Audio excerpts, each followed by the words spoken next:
Hello मित्रांनो, माझे नाव अमोल आहे आणि मी पुण्याचा राहणारा आहे. मी एका मोठ्या प्रायव्हेट कंपनीमध्ये नोकरी करतो आहे आणि मी दिसायला एकदम ठीक आहे. मित्रांनो, आज मी तुम्हाला माझी एक घटना सांगतो आहे. मी रोज जिमला जात होतो आणि ते एक स्त्री आणि पुरुषांचं जिम होतं. म्हणजे तिथे पुरुष आणि स्त्रिया एकत्र जिम वापरत होते आणि तिथे खूप सुंदर सुंदर मुली आणि आंटी येत असत. मी थोडा लाजाळू स्वभावाचा आहे आणि मी फक्त जिममध्ये जायचो, व्यायाम करायचो आणि इकडे तिकडे काही न पाहता परत माझ्या घरी यायचो. एक दिवस मी जेव्हा जिममध्ये गेलो तेव्हा मी पाहिलं की एक खूप मस्त लेडी व्यायाम करीत होती. मी काही तिच्याकडे लक्ष दिले नाही आणि मी माझा व्यायाम करू लागलो. मग ती माझ्या बाजूला येऊन तिचा व्यायाम करू लागली आणि मग असेच काही दिवस निघून गेले. मग एक आठवडा झाला आणि एक दिवस मी जिममध्ये झोपून व्यायाम करीत होतो. ती लेडी पण माझ्या शेजारी आली आणि तिची चटई माझ्याजवळ टाकून ती त्यावर झोपली आणि मग ती मला विचारू लागली, अप्पर एपचा व्यायाम कसा केला जातो? तर मी तिला ते सांगितलं आणि मग ट्रेनरला बोलावून तिला मदत करायला सांगितलं. आता ती व्यायाम करून माझ्या घरी जात होती तेव्हा अचानक कोणीतरी मला माझ्या पाठीमागून हाक मारत होतं आणि मग मी वळून पाहिले तर ती लेडी मला हाक मारत उभी होती. मी तिला विचारलं की तुम्हाला माझे नाव कसे काय माहिती आहे? ती म्हणाली, मी जिमच्या एंट्री बुकमध्ये पाहून घेतलं आहे. मी म्हणालं, बोला, मी तुमची काय मदत करू शकतो? ती म्हणाली, मी तुमच्या बरोबर घरापर्यंत येऊ शकते का? मी अचानक म्हणालो, तुम्हाला माहिती आहे की मी कुठे राहत आहे ते? ती मला माहिती आहे. मी विचारले, तुम्हाला कसे काय माहिती आहे? ती म्हणाली, मी तुमचे एक घर सोडून शेजारी राहते आहे आणि मी तुम्हाला तुमच्या ऑफिसमध्ये जाताना आणि मग तुमच्या मुलाबरोबर बाहेर खेळताना पाहिले आहे. मी म्हणालो, तुम्ही खूप स्मार्ट आहात. मग आम्ही पुढे आलो आणि मग मी तिला तिचे नाव विचारले आणि तिने तिचे नाव मला सोनाली उर्फ सोनू म्हणू लागली. मी तिला विचारले, तुमचे पती काय करतात? ती म्हणाली, बिझनेस करतात. मी म्हणालो, तुम्हाला मूलबाळ आहे का? ती म्हणाली, हो, एक 5 वर्षाची मुलगी आहे. मी म्हणालो, बरे, तर मग शाळेला पण जात असेल ना? ती म्हणाली, हो, ती तिच्या पप्पाबरोबर जाते. मी म्हणालो, पप्पाबरोबर? ती म्हणाली, हो, तिचे पप्पा तिला शाळेला सोडतात आणि मग ते त्यांच्या शॉपवर जातात. मी म्हणालो, माझे घर आले आहे आणि आत बी जातो. ती म्हणाली, ओके, आपण रोज जिमला बरोबर जायचे का? मी म्हणालो, ठीक आहे. ती म्हणाली, मला तुझा फोन नंबर देऊन जा. मग मला खूप विचित्र वाटले की तिला एकदम कसा काय मी माझा फोन नंबर देऊन टाकू. मी तिला म्हणालो की मी जिमसाठी सकाळी 8 वाजता निघतो आणि तुम्ही मला खाली भेटा, कारण मी जिममध्ये मोबाईल घेऊन जात नाही आहे. मग आम्ही आमच्या घरी गेलो आणि आमच्या रोजच्या कामामध्ये आम्ही व्यस्त झालो. दुसऱ्या दिवशी सकाळी 8 वाजता जेव्हा मी जिमसाठी निघालो तेव्हा ती मला खाली भेटली आणि तिने मला पाहून एक गोड स्माईल दिली. तो शनिवारचा दिवस होता आणि त्यामुळे जिममध्ये खूप गर्दी होती. मग मी पटकन माझा व्यायाम पूर्ण केला आणि मी लगेच बाहेर आलो. ती पण मला पाहून माझ्या मागे बाहेर आली आणि मग आम्ही आमच्या घराकडे चालू लागलो. ती म्हणाली, आजचा काय प्लॅन आहे? मी म्हणालो, काही नाही, घरचे थोडे काही काम आहे ते करणार आहे. ती म्हणाली, माझ्या घरी दुपारी मला खूप चांगले वाटले आणि खूप मजा करू. मी बघतो जमले तर. ती म्हणाली, हा माझा मोबाईल नंबर आहे, तुमचा मूड झाला तर मला फोन करा. आता मी हैराण झालो होतो की सोनाली माझ्यामध्ये इतका रस का दाखवत आहे. ती पण विवाहित आहे आणि एका मुलाची आई पण आहे. मग मी विचार केला की एक वेळा भेटू. मग मी माझ्या पत्नीला म्हणालो की मी एका मित्राकडे मित्राकडे जातो आहे, मी 1-2 तासात परत येतो. मग मी तिला फोन न करता अचानक दुपारी 4 वाजता तिच्या घरी पोहोचलो आणि दरवाजाची बेल वाजवली आणि मग तिने दरवाजा उघडला आणि ती मला आश्चर्यचकित होऊन पाहू लागली. मी म्हणालो, "तुम्ही मला बोलवले आणि मी आलो." तर ती मला हसून म्हणाली, की "चांगले केले." मग तिने मला आतमध्ये बोलावले आणि ती माझ्या गळ्याला लागली. मग मी म्हणालो, की "हे थोडे जास्त गरम स्वागत आहे."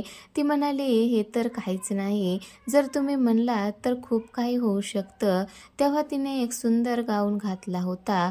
त्यातून तिचं सर्व शरीर दिसत होतं. काय सांगू मित्रांनो, ती एकदम जलवा दिसत होती.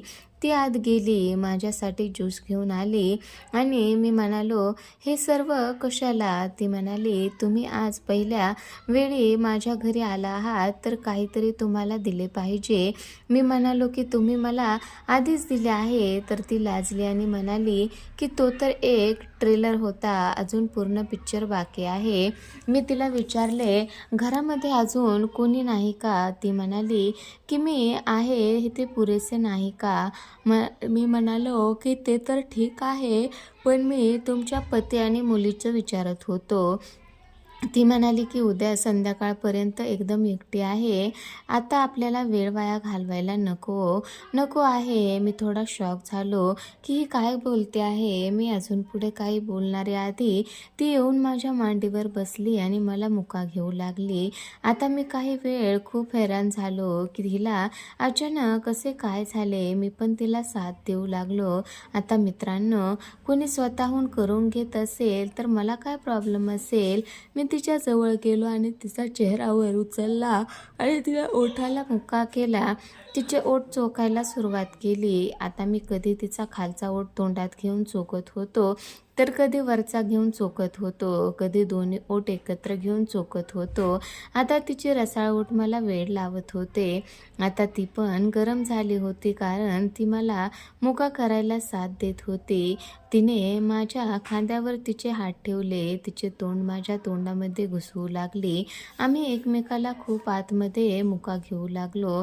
काही वेळ मुका घेतल्यावर आम्ही खूप ओठ चोखून झाल्यावर मी तिच्या तोंडापासून खाली यायला सुरुवात केली आणि तिच्या मानेवर मुका घेऊ लागलो. मी तिचा गाऊन वर करू लागलो, तर तिने स्वतः गडबड करून तिचा गाऊन वर केला आणि काढून टाकला, बाजूला फेकून दिला. मी पटकन मागून तिच्या झॅम्परचे हुक उघडले, ती काढून टाकली. तिचे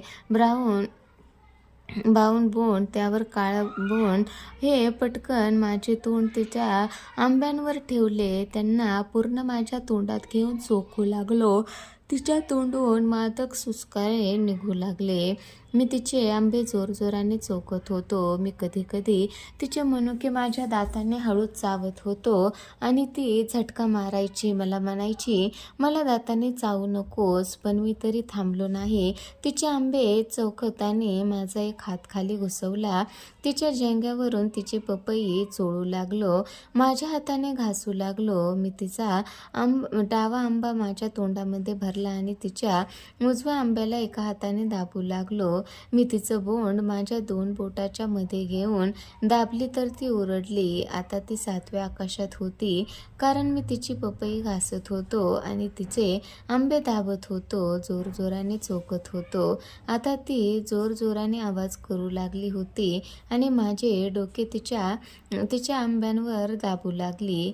मी तिची जेंग्या काढून टाकली आणि तिच्या पायाच्या मध्ये बसलो. तिच्या सावळ्या पपईवर खूप सारे केस होते. मग मी तिला म्हणालो, की "मी तुमची पपई चाटण्यासाठी खूप तहानलेलो होतो." ती म्हणाली, की "तू चिंता करू नको, आता मी तुझीच आहे, तुला काय पाहिजे ते चाटून घे." मी पटकन तिची पपईला मुका घेऊ लागलो आणि तिच्या पपईवरचे केस बाजूला करून त्यामध्ये माझे तोंड घुसवले. तिचे आंबे तिच्या झॅम्परवरून चोखू लागलो आणि मग तिच्या कानाला, गळ्याला आणि पोटाला सगळीकडे मुका घेऊ लागलो. ती मादक सुस्कारे करत होती. मला म्हणत होती, "माझी वर्षाची इच्छा पूर्ण करून टाक. तिने माझा टी शर्ट काढला, मला वेड्यासारखी मुका घेऊ लागली. मला धक्का देऊन मला बेडवर झोपवले. तिने माझी झंपर आणि झेंग्या काढून टाकली. माझं शिमणं झिंग्यामधून बाहेर काढलं. माझं शिमणं झिंग्यामधून बाहेर काढलं. ती माझं शिमणं असं पाहत होती की ती पहिल्यांदा शिमणं पाहत असेल. ती म्हणाली, माझ्या पतीचा यापेक्षा खूपच लहान आहे. त्यानंतर मित्रांनो, आम्ही दोघांनीही क्षणाचाही न विलंब करता एकमेकांना बरोबर हेपाहेपी सुरू केली.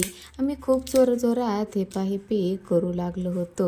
तर अशा प्रकारे मित्रांनो त्या भाभीमध्ये आणि माझ्यामध्ये हेपाहेपी झाली.